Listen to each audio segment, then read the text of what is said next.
Hey everyone, I'm Ashes, And I'm Will. and And this this is is Ashes Ashes and and Will Will Do Do Disney. Disney.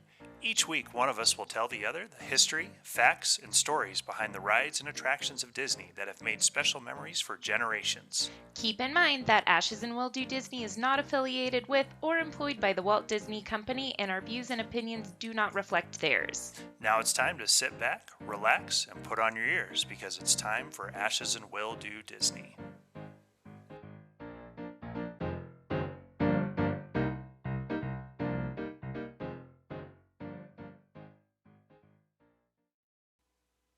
Back at it again, Ashes. Pretty excited. How are you doing? I am doing all right. How are you? Good. So we're getting pretty close to Christmas now. Getting closer to December here. Yep. So, per your request, I don't know if listeners remember back when we went to Disney World back in September, how I basically called you out for how much you don't love our dogs and wouldn't let me buy them souvenirs. Yeah, you were kind of brutal about it. Well, maybe if you loved our puppies. I mean, you blatantly Whoa, state you're that. not starting off your what you're supposed to be doing here very nicely. Well, when I get voluntold for something. I mean, you blatantly state that Lilo's your favorite. Well, yeah, because she is. She's a kitty, by the way, guys. Yeah, Lilo's our cat. Stitch is our other one. I mean, she's sitting right next to me, Lilo, being all cute. Yeah, I do love her Okay, lots. but Will did redeem himself a little bit because he went to Target the other day. Let's Just, class it up a little bit. I went to Target. oh, excuse me, he went to Target the other day. You know that place? It's like a step above Walmart where you actually have to wear pants.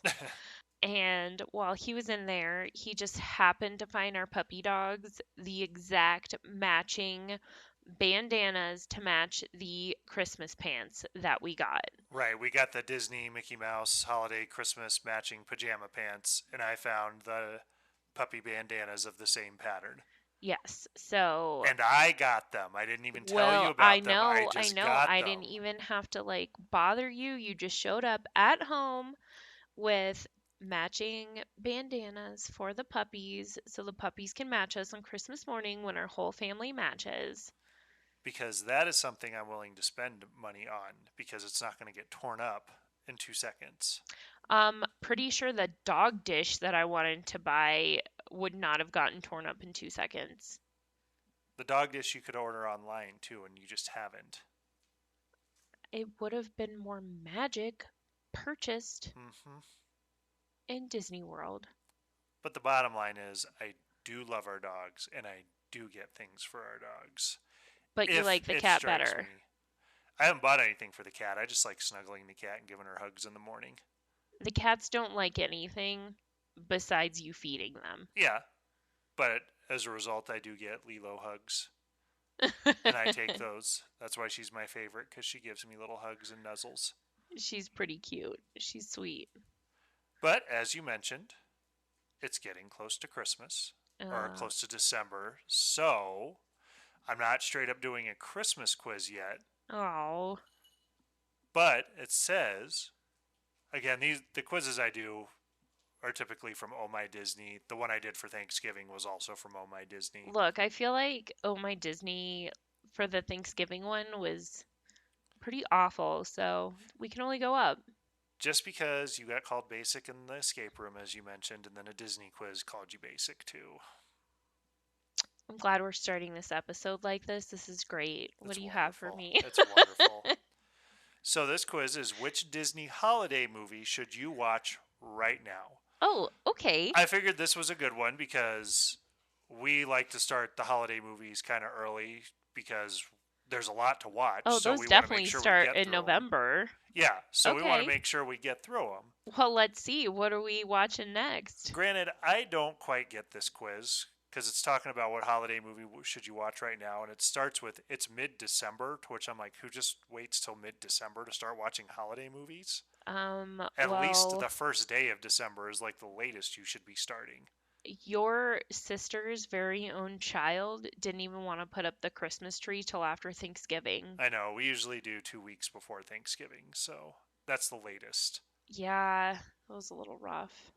Yeah. Oh Okay, well. what movie So, are we anyways, this watching? says it's mid December, which it's not. It's still Okay, November, so it's mid-November.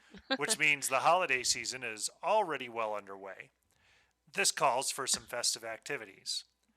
The first thing that comes to mind is getting cozy with a cup of hot cocoa while watching one of our favorite Disney holiday movies. Obvi. Can't decide on which one to kick off your movie marathon? Was that you trying to be cool like people thought I might be trying to cool in Disney It and the was. Thanksgiving? No one's gonna remember that from like 2 weeks ago, but that's fine. We'll help you out. All you have to do is put on your holiday Mickey ears and answer these questions. So this one actually does give you a lot of choices on each question. It's not just four choices. Oh, wow. Okay. So the first one says, when does the holiday season start for you? After Thanksgiving, Wrong. December, Nope. early November, Okay. October, Oh, no. as soon as it gets cold, No. when people start putting up lights, Well, that's dumb. when you get a tree, No. or when stores put up holiday Well, decorations. that would be August, so, let's go with early November. So I said October just because of how we celebrate Halloween. I've always counted the holiday season as Halloween through Christmas for us.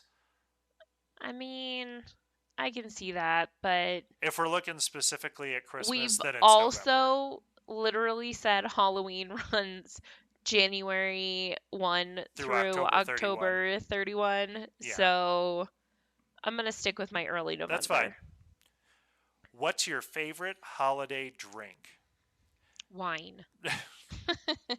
Peppermint mocha, eggnog latte, hot cocoa with marshmallows, cran apple cider, hot caramel apple cider, cinnamon latte, peppermint white hot chocolate, or gingerbread latte? Okay, those were all not my choices, but Well, because you said wine like immediately. I know because,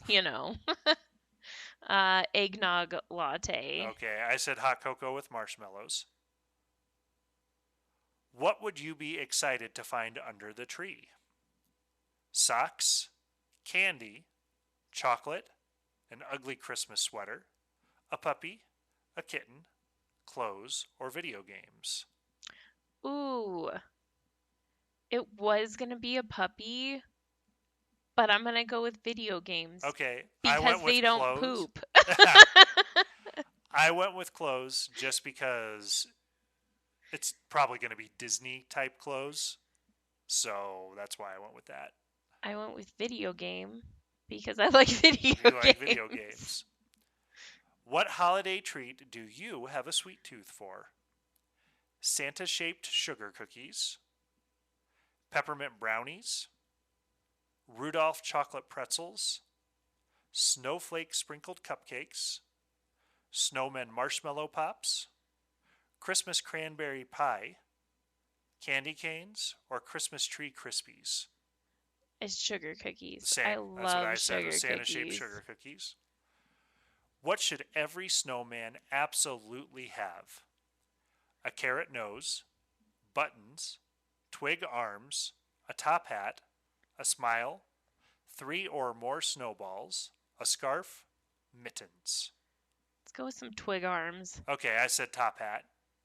Yeah, but I mean, if you're building a snowman in the backyard, you can stick some twigs in it. It looks like a snowman. Like, do you just have top hats like chillin'? I mean, yeah, I do. My wedding years is a top hat. Yeah, but you're not going to take that in the backyard and build it in a snowman. Either way, I think snowmen should have top hats. Well, clearly you don't build the snowman with the children. No, because it's cold. Okay, bougie boy, let's keep going. What's your favorite holiday activity?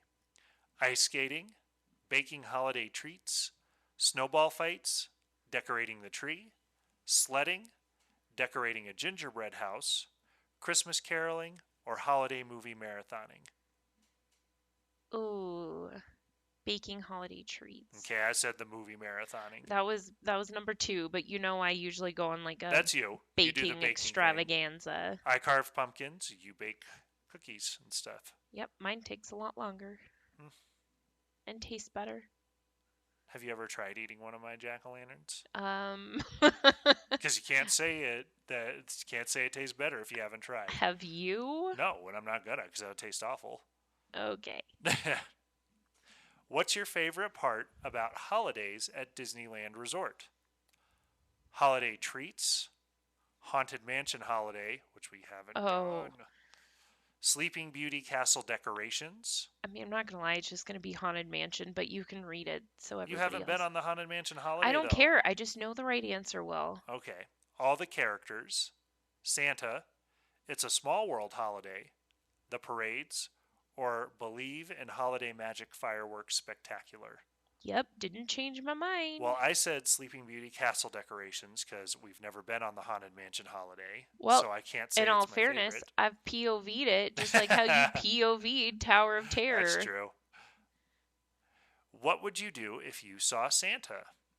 Scream, Santa! Take a picture from afar. Oh, Take a selfie with him. Tell him what you want for Christmas. Give him a huge hug. Text everyone you know. Hide or cry. take a selfie. Okay, I said I'd give him a hug. What do you decorate your tree with? Rainbow lights, collectible ornaments, shiny round ornaments, a fancy star, flickering lights, tinsel garland, handmade ornaments, ribbons. This is hard because we have more than one tree. Yeah, but one's for the kids to decorate. So think about what you decorate. What, say Fancy Star? Is that one of the choices? Um, yes, a fancy star. Let's go with that one. Okay, I said shiny round ornaments because we have our Martha Stewart tree. We do. We have our Martha Stewart tree, and then we have like our fun tree. Yes, yeah, which we put like the Disney ornaments and Yeah. stuff on. Okay, so you should watch Beauty and the Beast: The Enchanted Christmas. Oh, I don't want to. I didn't think you would. Like, you're kind of striking out on these quizzes that I've Yeah, been I'm giving not you gonna here. lie. I'm really disappointed. This isn't as bad as getting Ariel coming to dinner. But anyway, who wouldn't want to be a guest at Beast's castle? I mean, Stockholm syndrome. Like, you really shouldn't want to be a guest there if he's locking you well, up. and you can ask my friends. Like, I'm more of a villain than a princess. Yeah, I know. But anyways, watching Beast get in the holiday spirit is the only present we need this holiday season. Is it though? No, it's not. So, my movie was way better. Did you get Nightmare Before Christmas? No, but I should watch The Santa Claus. That's way better. I That's one told of my you. favorite. So, Tim Allen will always be Santa in our hearts. We look forward to watching the Santa Claus every holiday season, and this year is no different. Don't miss out on this annual Santa evolution. And then it says the Santa Claus is available on iTunes. I'm gonna need you to find a better quiz for next time. Well, maybe give better answers. Maybe find a better quiz. Maybe don't go baloney on saying something is your favorite that you've never done. Not baloney. POV'd it. I POV'd Tower of Terror. I'm not claiming it to be my favorite ride because I've never been on it. It wouldn't be your favorite ride regardless. Might be a close second, but I've never been on it, so I can't say that. Anyways, what you got for me this week? You were so argumentative. Well, this isn't quite like a real episode, but this is something fun that I've kind of wanted to do and I kind of stumbled across, and I thought it would be fun. So, we are going to chat about Disney conspiracy theories. Yes. So this was something that I was like, oh, maybe I'll throw this in at like the end of the episode, but legit, there's like 20 of them. There's a lot. So I was like, no, I feel like this could warrant like a whole episode all on sure. its own. I just went with it. And this isn't like Disney conspiracy theories, like those silly little stories that I tell. Like, yeah, where it's like Disney's selling small children or is part of the Illuminati. This is like the movies conspiracy theories. Wonderful. I'm excited for this. Yeah, so I thought it'd be kind of fun to just read some of these and we can just chat about discuss. them.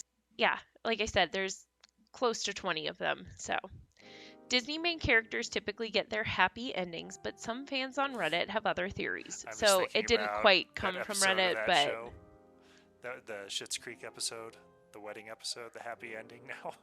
oh, William, that is not appropriate. I'm not going to go any further than that.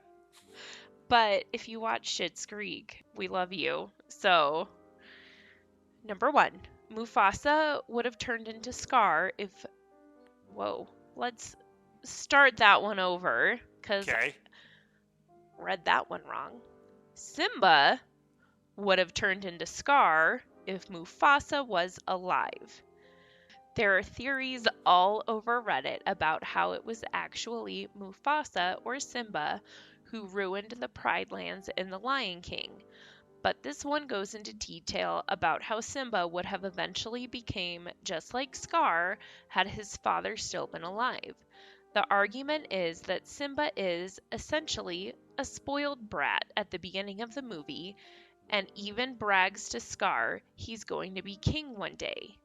Since Simba already shows signs of narcissism, poking fun of Zazu or brushing off Nala, for instance, it could be inferred that his greed and immaturity would only get worse as he got older. As an adolescent, he would have then had to battle an aging Mufasa for supremacy and potentially plan to kill his father, just as Scar did. So that's the theory right there. Yep. So there's the meme out there after... It's the picture where Simba's kind of walking away after Scar throws Mufasa off the cliff and into the stampede. And he's like, run away, go away, and all that stuff. And so it's the picture of Simba, like, looking back, but he's, like, all, like, sullen and sad-faced. And it goes, when you try to pretend you didn't just sing a song about not being able to wait to be king. So... I mean... I feel like this one's pretty legit. I mean, it's pretty legit, honestly. I mean, essentially, Scar getting where he was is what kept Simba from becoming the immature part of it. Yeah, I feel like, I don't know. I mean, I want to say Mufasa was a good dad, but at the same time, Simba was a spoiled He brat. sang a whole song of essentially talking about how he couldn't wait for his dad to die. I mean, maybe he just wanted his dad to retire. That's kind of like the Santa Claus when Neil is talking to Charlie and he's like, "You're going to make a great psychologist one day, kid." And he goes, "No, I'm going into the family business." I'm like, "So you're going to throw your dad off the roof so you can be Santa?" Yeah, apparently. Okay, next one. Pinocchio could become God. One of the most well-known characteristics of Pinocchio is that his nose grows when he tells a lie. Yes. This is played to comedic effect in the Disney movie, but also raises some interesting physics questions. Because that was my concern. Yeah, the talking puppet. Yeah. That was brought to life by a fairy godmother. Alright, yeah, the growing nose. That's where we have to talk about physics and draw the line. This Reddit user suggests that if Pinocchio can create new matter, the wood, to grow his nose, then theoretically he can make enough new matter to conquer and even destroy the world. Alternatively, if Pinocchio is still adhering to the laws of physics, then the matter in his nose cannot be created or destroyed.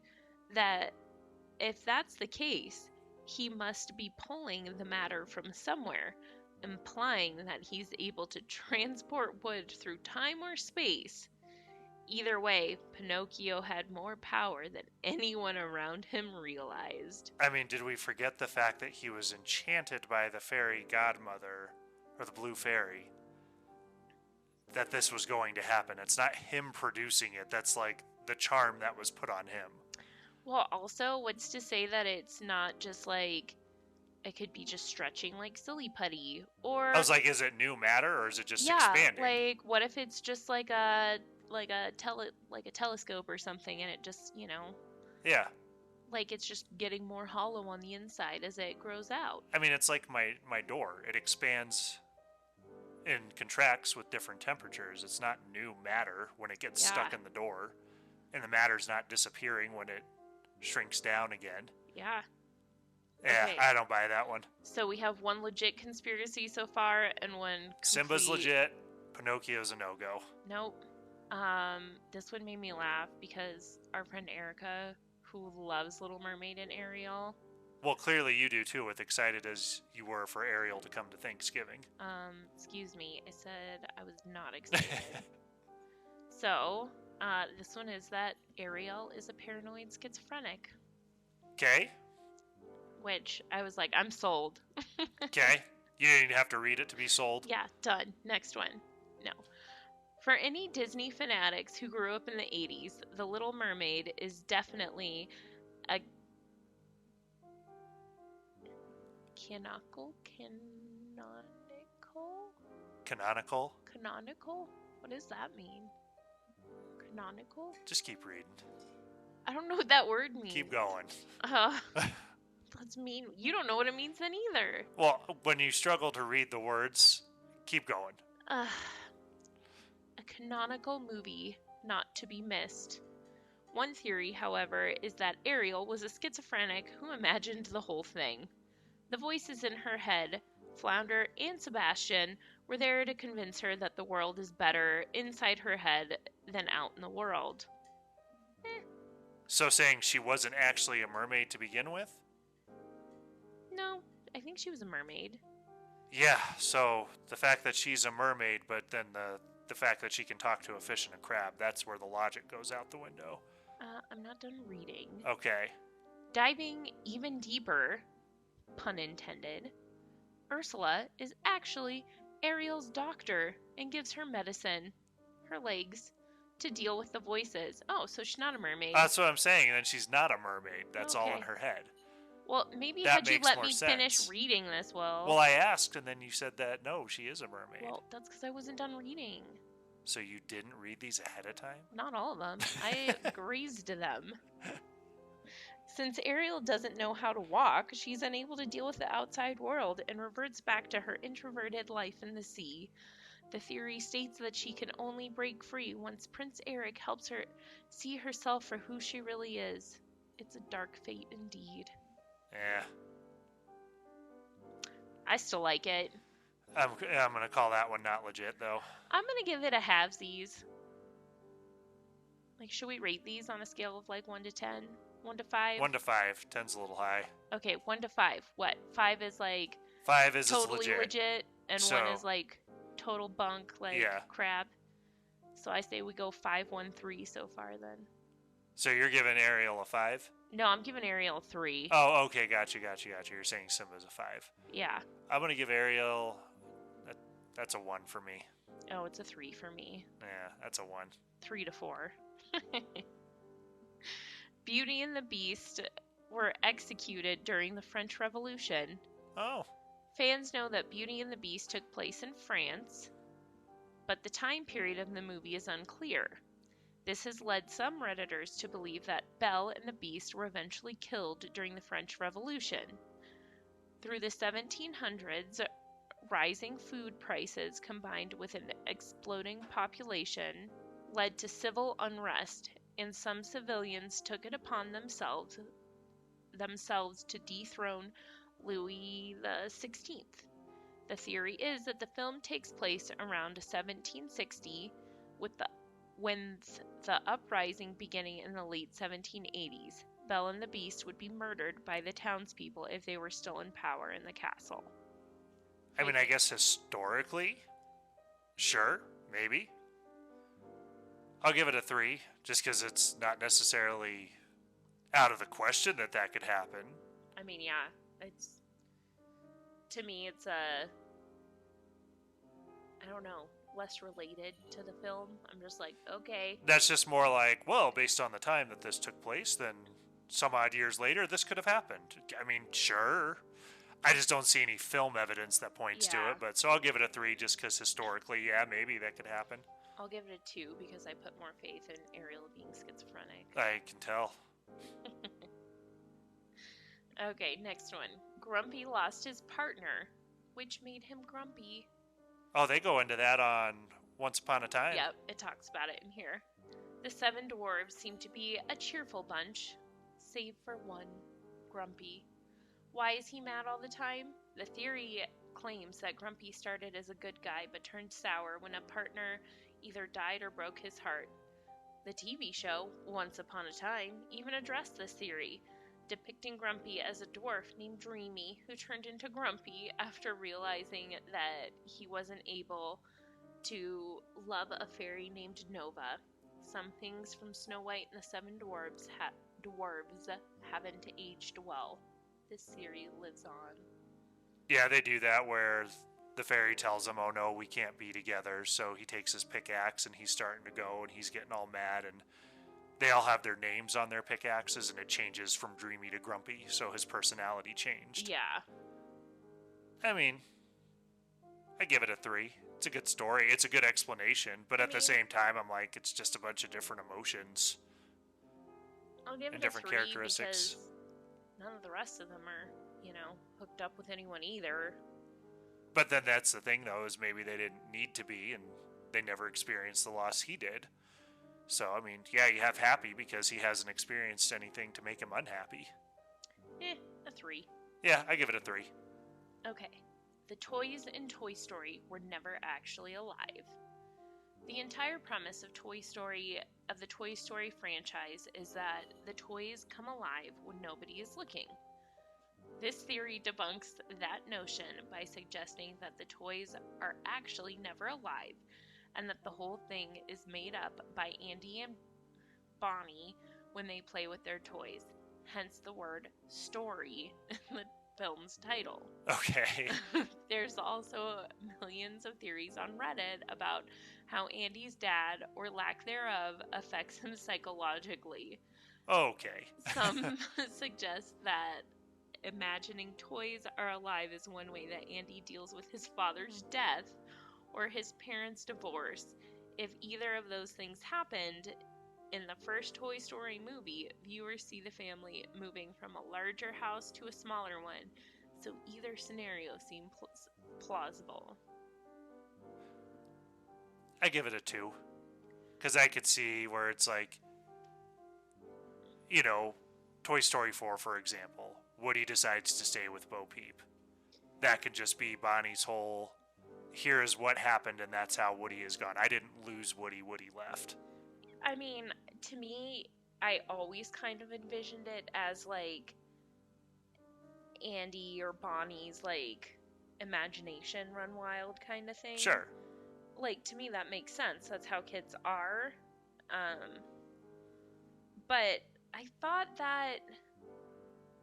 Was it in Toy Story 4? Like, they have friends over, and they're giving away Bo Peep.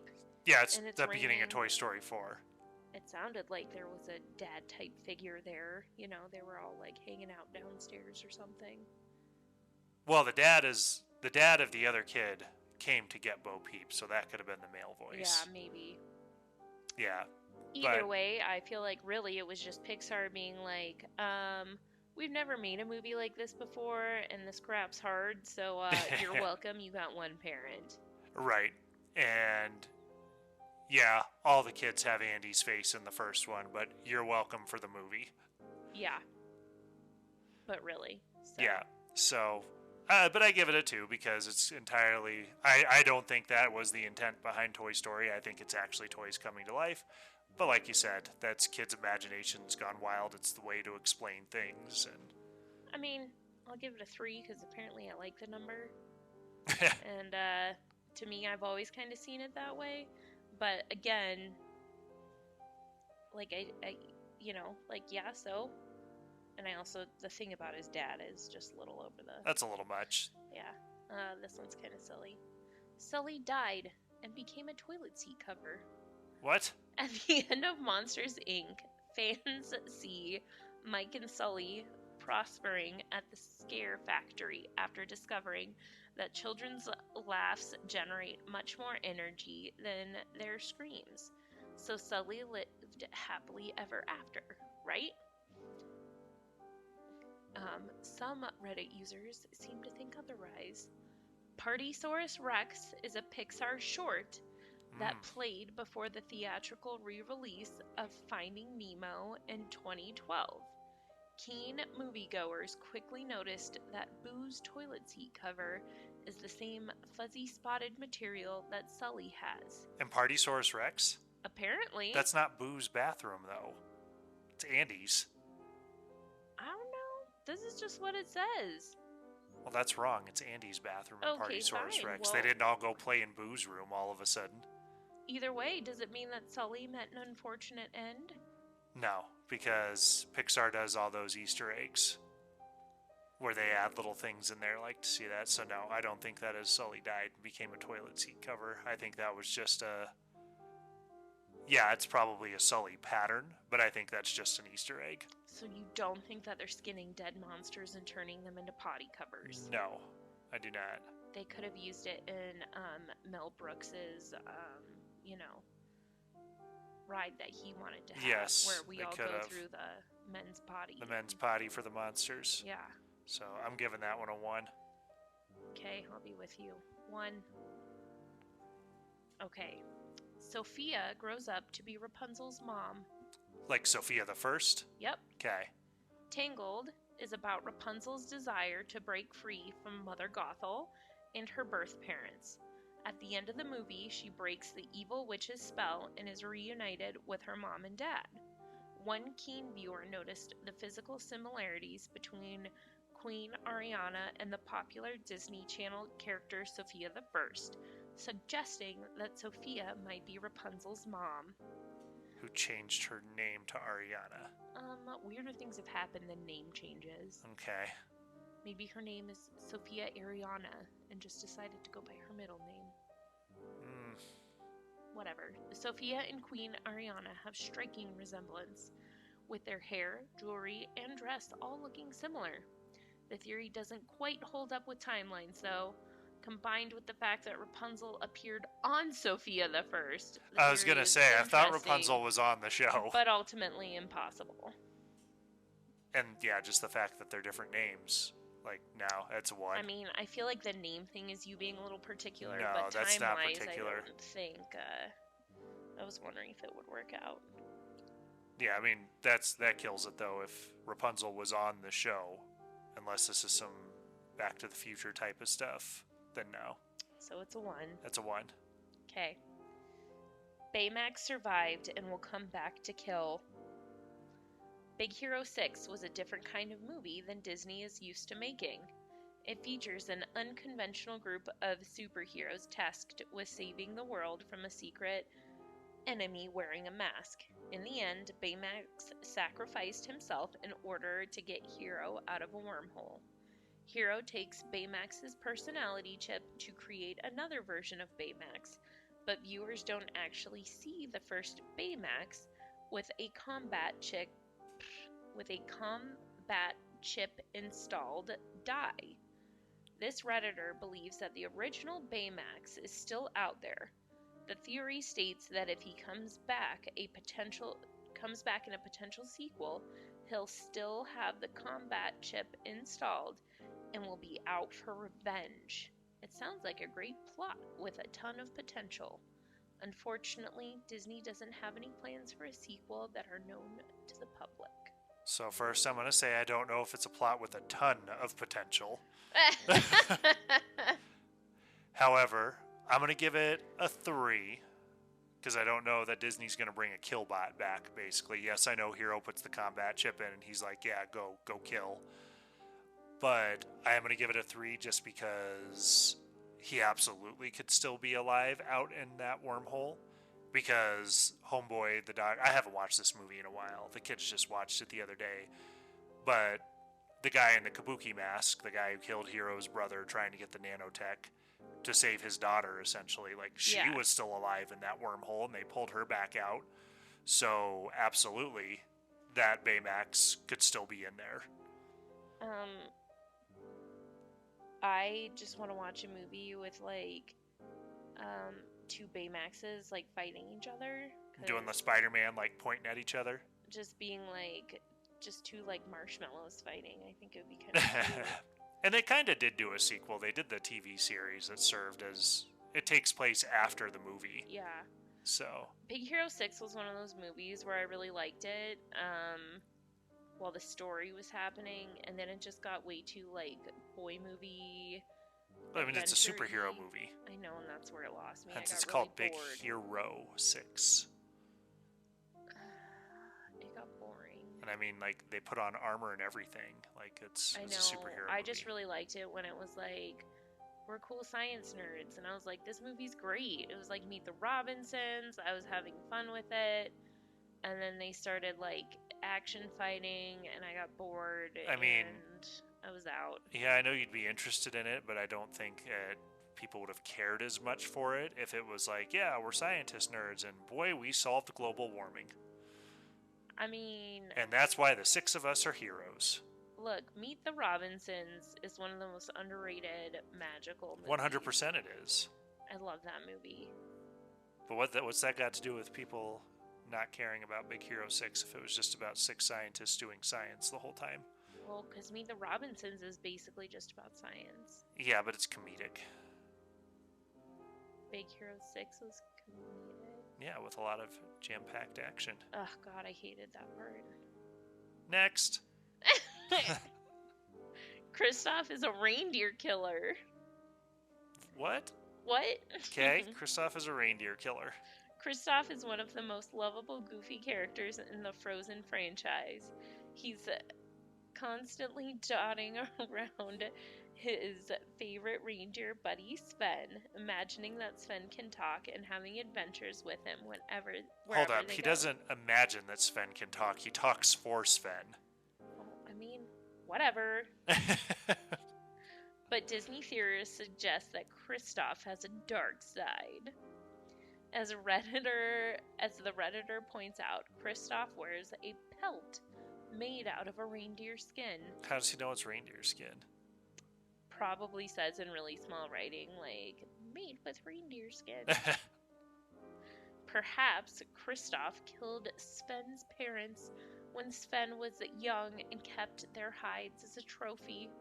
Maybe Kristoff felt bad and took in Sven as his own so that he wouldn't be an orphan. It's a far-fetched and morbid theory, but an interesting one nonetheless. Yeah, I'm giving that one a 1. I'm gonna give that one a 1. Yeah. Oh, we never rated Baymax. I did. I rated it a 3. Oh. Oh, yeah, that's right. I'll give it a 3. I guess. I still didn't like... Yeah, whatever. Anyways, now I have a couple darker movie ones, too. Okay.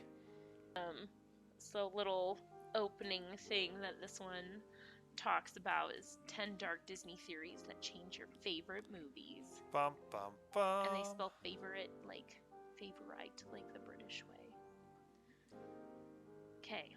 Although Disney has been entertaining us with family-friendly cartoons since 1937, children and adults alike know how the House of Mouse can be a dark place when it tries. Everyone from Bambi's mum, see, His mum. British, to Mufasa has fallen before the credits roll, with the main lessons seemingly being don't have kids if you live in the Disneyverse. I mean, I get more so like, well, I guess it's don't have kids because if you're a mom, you're gonna die. You're toast. Yeah. Away from orphaned kids, the franchise's various villains tend to die in a variety of gruesome ways. Actually, come to think of it, they always die in the same way, to teach us that good usually triumphs over evil. Even then, the misery doesn't stop there. Just when you think things can't get more depressing, here are 11 dark Disney theories that will forever change your favorite movies. Except for it also said there was 10, so, you know, I don't think 1. Carl was dead all along and Up. Okay. Right?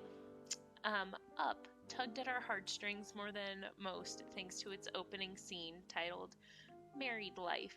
After watching Ellie and Carl's life together, it was easier to see why Mr. Fredricksen had become a grumpy loner in his later years. This was all turned around by the arrival of the joyous Russell. Or was it? There is an emotional theory that Carl is dead all along in his trip to Paradise Falls. They're like, and then they put it in like the asterisks. They're like, Paradise Falls, like paradise, is his move into the afterlife. Going with this, Russell is an angel trying to earn his wings Wilderness Explorer badge. Elsewhere, Charles Muntz is a fallen angel hell-bent on dragging Carl to the underworld with his hellhounds. But why did Russell take him back to the land of the living then? He got his wings? Yeah, but then they were still hanging out, though. There's all the, like, pictures and stuff. I don't know. Carl fell asleep in paradise? That was his dream? Nah, I'm giving that one a 1. I don't know. I'll give it a 2. Nah. It's better than some of the other ones we've seen. William, your if they cats are didn't misbehaving. Leave, if they didn't leave Paradise Falls, then maybe I would have given it a little bit higher rating. But they leave Paradise Falls. So that's not his transition to the afterlife. Otherwise, he would have stayed in Paradise Falls. Well, maybe he just wasn't ready to go. Maybe he was just one of those, like, on his deathbed, like, coding, and then they got him back. Giving it a 1. I'm gonna give it a 2. It stands. 2. Okay, number 2. Aladdin's post-apocalyptic future. Is Aladdin set in a desolate wasteland after a catastrophic nuclear war? No. The post-apocalyptic theory comes from the genie's reference to Aladdin's 3rd century fashion and how he's been trapped in his lamp for 10,000 years. That dates Aladdin to the year 10,300 at earliest. What? I don't understand this math at all. Yeah, where did they come up with that? I have no clue. Because, what? I don't even understand it. That makes 0 sense to me already. I'm already giving this thing a 1. Yeah. There's also Genie's references to the 20th century. And while it's a bit of a stretch, the Sega Genesis Aladdin game from 1993 also features an unexploded atomic bomb and tattered stop sign. Directors Ron Clements and John Musker told E! News they'd never heard that one, and no, Agrabah definitely isn't some American Horror Story apocalypse scenario. It's not. That's a 1. I mean, I agree. And I still don't understand that math. No. Definitely a 1. This, again, is talking about Kristoff's morbid wardrobe. Like, people are really stuck on it. They're stuck on that, apparently. Yeah.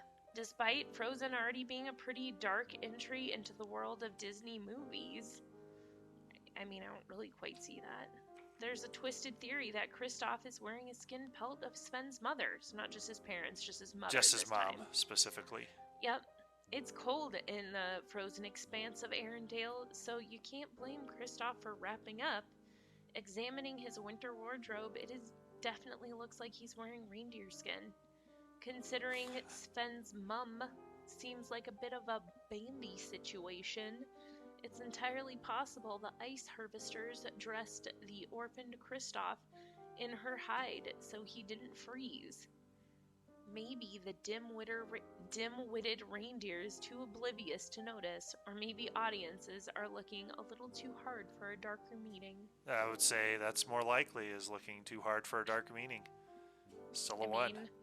Also, Kristoff is really little when you first see him in Sven. Yeah. So it definitely wouldn't fit him then. No. And it's not like dead reindeer pelts, like, grow with you. No, they don't. Okay. Andy's mum in Toy Story is the real villain. Oh. One of the most emotional scenes from the critically acclaimed Toy Story 2 features Joan Cusack's Jessie and that tear-jerking "When She Loved Me" montage. Oh yeah, is this Andy's mom was Jesse's owner to start? Oh, maybe. Because she donates, because Jesse's owner donates her. And do you want to let me read it? sure, if you want to. Or we can just assume and move on. I mean, you can read it. We don't learn what happened to Jesse's owner after she abandoned the cowgirl, leading to some theories that the cold-hearted Emily is in fact Andy's mum. Notice that Andy has a worn, human-sized version of Jesse's hat since the first movie, which is strange considering Jesse didn't arrive until Toy Story 2. Evidence over the years pointed to the strange mystery surrounding the real name of Andy's mom, and the ages also match up, but we'll have to wait to see whether this one is finally confirmed or debunked in Toy Story 4. So clearly this is a little old. Yeah. I don't think it did either of those. No, it didn't. That's one I can see, like, it does make sense to me. Okay, it totally makes sense. Like, I would straight give that, like, a 3 or a 4. I'd give it a 4. I do think it's kind of cool and brings it full circle, but I also don't think, like, she... It's not a villainous thing. It's a like kid who outgrew her toys. It happens. And they literally are talking about it in Toy Story 4, where they're like, oh, we're getting boxed up and going to the attic. Or no, it was Toy Story 3, where they're like, we're going to get boxed up and put in the attic because Andy's going away. And then they ultimately give the toys to Bonnie. But, I mean, like, that's just how that works, is kids outgrow their toys. I mean, we can only hope children outgrow their toys. The way in which I have to argue with our children just to give up some of their toys. Yeah, you know. And by some of their toys, I mean, like, little pieces of broken trash, essentially. They're special. That they haven't played with in 4 years. And they're like, but that's my favorite toy. And it's special. It's special. No, it's not. You haven't seen this thing in like 100 years. Yeah, I give that one a 4, though, just because while they haven't directly addressed it, to me there's enough evidence to say that that's extremely plausible. I like it. I'll take it. Captain Hook murdered Ariel's mum. Okay. Captain Hook was already the big bad of Peter Pan. But is this pillaging pirate also a major villain of The Little Mermaid as well? With The Little Mermaid coming out in 1989, it was some 19 years before there was any answers to where Ariel's mother was. The Little Mermaid, Ariel's Beginnings, gave us some classic Disney heartache when it revealed that Queen Athena was killed by pirates. Remembering Peter Pan, there was a red-headed mermaid that looked a lot like Ariel, cavorting in a lagoon. Who was also in the Peter Pan's flight ride. Yep. The mermaids were scared of the Hook. They were scared of Hook, and he definitely... Yeah, the Hook worked too. You didn't have to correct it. And he definitely has the right gear on his hand to help gut the helpless Athena. That was a little dark. I'll give it a 4. I'll give that one a 4, actually. Because I haven't seen the Beginnings movie for Little Mermaid, so I didn't know that about the being killed by pirates, so I'll give that a 4. But straight, like, in Peter Pan, you see all the mermaids in the lagoon. Yeah, you do. And, like, they straight up have that Ariel-looking mermaid in the ride, too, so... Yeah. I'll give that a 4, at least. I like it. Mother Gothel is Snow White's evil queen. Something Tangled is actually a sequel to Snow White, and that the OG Disney villain, the Evil Queen, survived her crushing defeat in 1937. We've seen how the Evil Queen used her magic to appear as an old hag, while Mother Gothel used a magical flower to stay young. Disney has a lot of connections, and aside from old Evil Queen and old Gothel looking eerily similar, the Kingdom of Corona shares plenty of visual similarities with the Evil Queen's castle. Proponents of this theory guess the Evil Queen faked her death in Snow White and the Seven Dwarfs, going with that old soap opera mantra, if you don't see the body, they've probably survived. don't know. I kind of like it. I'll give it a 2. I give it at least a 3. It's got a little bit of maybe, but nah. I don't think they're the same person. I mean, they're both bitter old ladies. I mean, Disney's also not going to show dead bodies, though. The closest I think they got was Tarzan when they showed Clayton's shadow after he accidentally hung himself when he fell in the vines. Well, I mean, I never really watched that. Yeah, so everybody else just pretty much assumed they died. I mean, I guess when she looks young, she doesn't exactly look like the evil queen. No. But at the same time, it's not like you really... Do you ever see the evil queen with, like, her hair down? No, but nonetheless. You just see her with that thing on. Yeah. I don't know. Kathy Najimy wears it with, like, jogging pants in the first Descendants movie because she's the evil queen. Wait, what? the head thing. So What? she wears it with, like, jogging pants when they're on their little outcast island. She wears that with jogging pants? Cool. I'm glad you watch all those movies a lot and just know. Not a lot. I've just seen them. Uh-huh. Okay, well.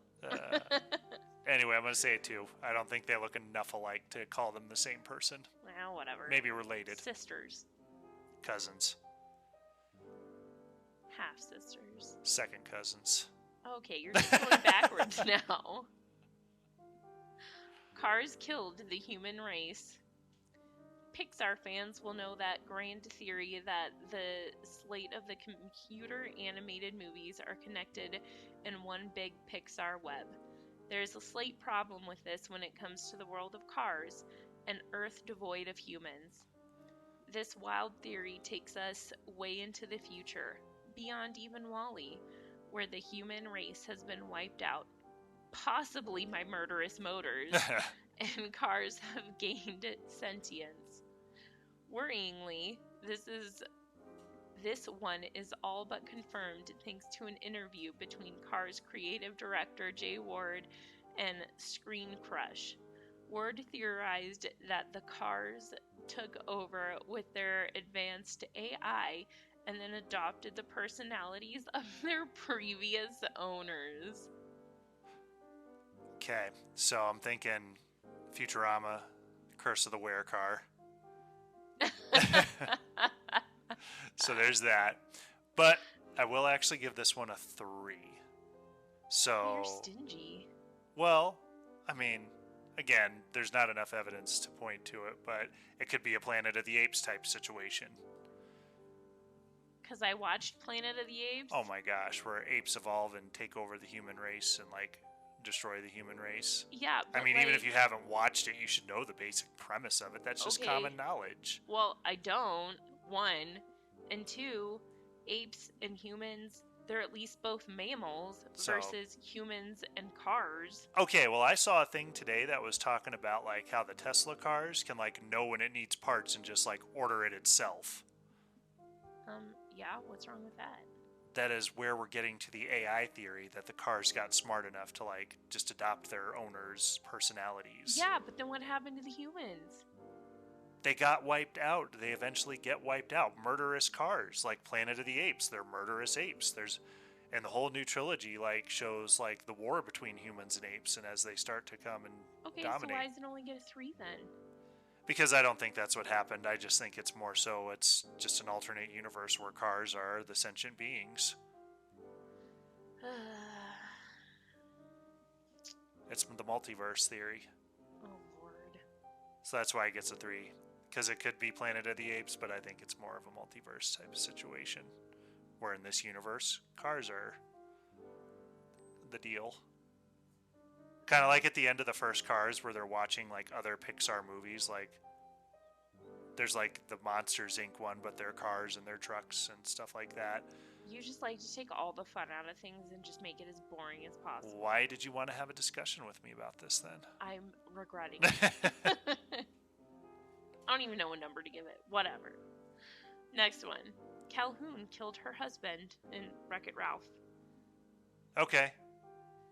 Glee's Jane Lynch Yep. had a memorable role as the rough and ready Sergeant Calhoun.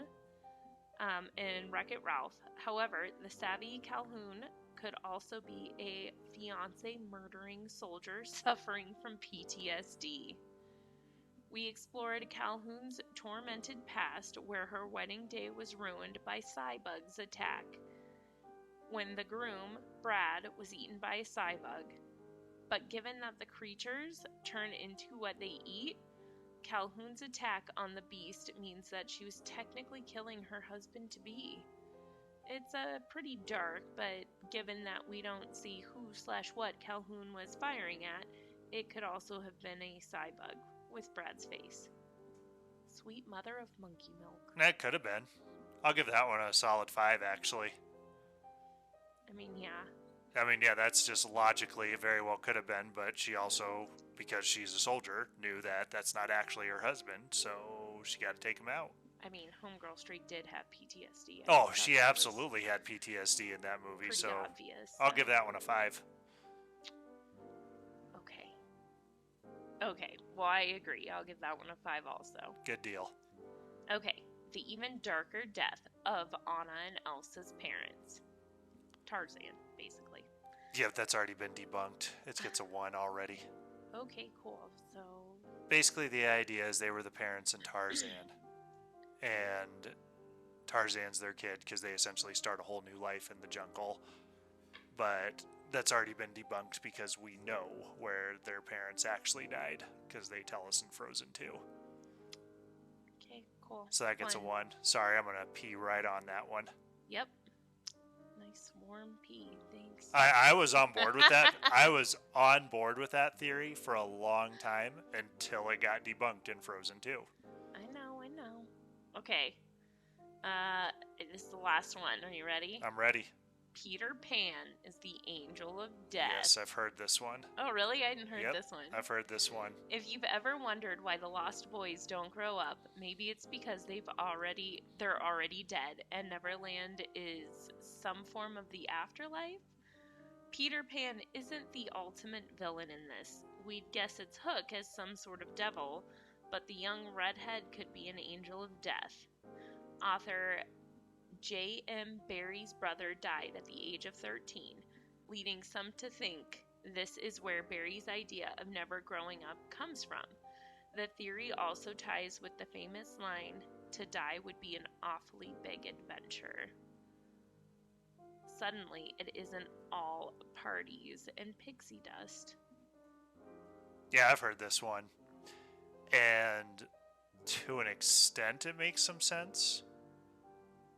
But then again, we go back to, it's kind of the up theory there, where then how come Wendy, Michael, and John didn't stay in Neverland? How come they got sent back? I guess that just depends on if you think you could visit some form of the afterlife without being dead or not. Maybe. Although in Hook, the line is, "To live would be an awfully big adventure." Yeah, they do talk about dying being an adventure, but then it's to live would be an awfully big adventure. Yeah, so that's one where some of it makes sense, so I give that one a 3. It's intriguing for sure. I would agree. Maybe the ones that can't leave are dead. Maybe they are. So I don't know. I'll go up to a 4. Maybe there's mermaids and stuff there too. I don't know. Either way, it's a crazy place. There's lots of flying, and the Jolly Roger flies on clouds essentially. Yeah, I still love Hook though. I like Hook's version of it. Oh, it's a great movie. Pudding food. Oh, it's all different colors, and now I just really want to watch Hook.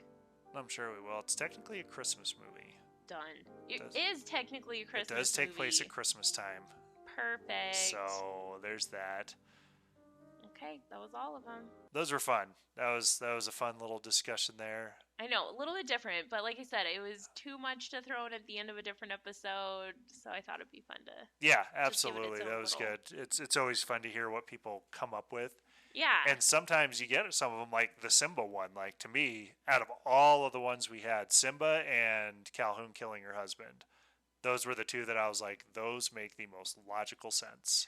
Well, the Simba one, I'm like, that's not even a conspiracy theory. Like, that's just straight, like, no, He yeah. had an entire musical montage where he singed about that he couldn't wait.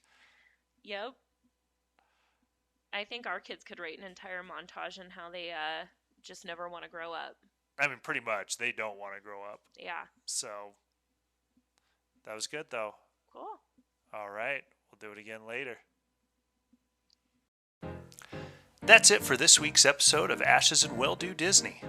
Don't forget, we need your mouse tales. If you have a funny, weird, exciting, or just a favorite Disney memory, send it to ashesandwilldodisney@gmail.com so we can read them on the show.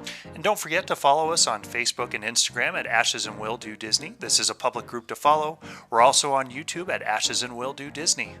Please subscribe, rate, and review wherever you listen to your podcasts. Thank you so much for listening, and have a magical day.